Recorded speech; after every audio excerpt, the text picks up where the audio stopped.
Hello everyone, मी सीमा आणखीन एका नवीन mini ब्लॉगमध्ये मी तुम्हा सगळ्यांचं अगदी मनापासून स्वागत करते।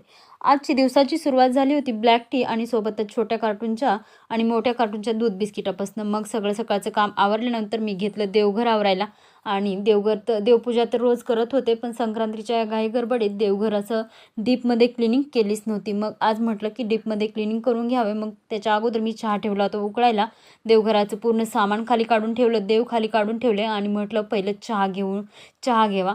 मग मस्त असा ब्लॅक टी केली होती, ब्लॅक टी घेतली आणि देवघर क्लीन करून घेतलं आणि क्लीन केल्यानंतर देवघर हे अशा पद्धतीने खूप छान आणि खूप सुंदर दिसत होतं।